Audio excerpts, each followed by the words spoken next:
नमस्कार, मेरा नाम दुर्गेश पटेल है। मैं कक्षा 10वीं का छात्र हूँ। आज मैं आपके समक्ष हमारे पाठ्य पुस्तक क्षितिज भाग 2 के पार्ट 12 लखनवी अंदाज व्यंग्य का स्किट आपके समक्ष प्रस्तुत करने जा रहा हूँ।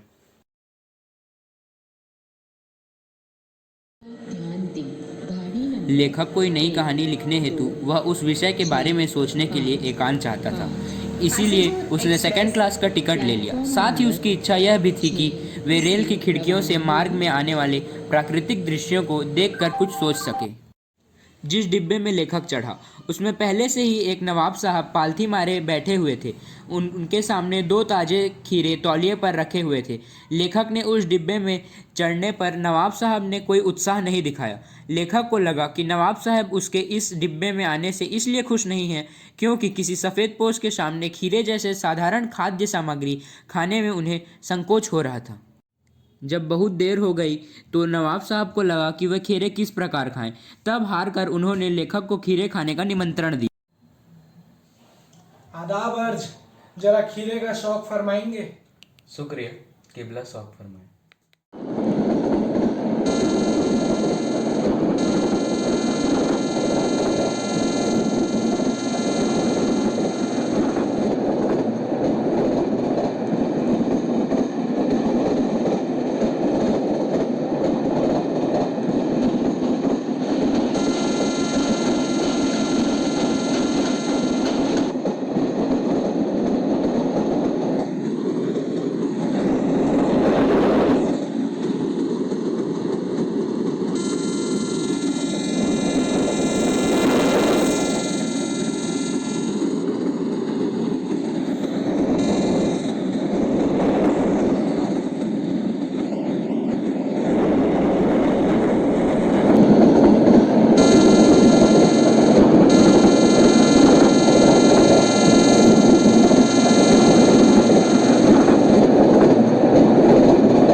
वल्लाह शौक कीजिए, लखनऊ का बालम खीरा है।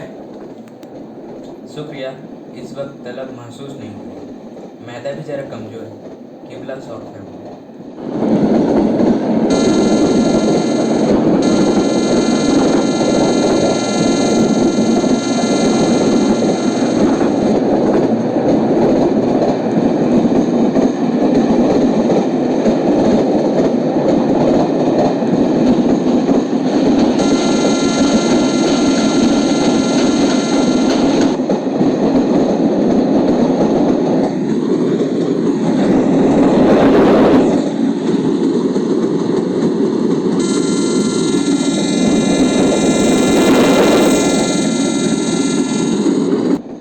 खीरा लजीज होता है लेकिन होता है शकील, नामुराद मैदे पर बोझ डाल देता है।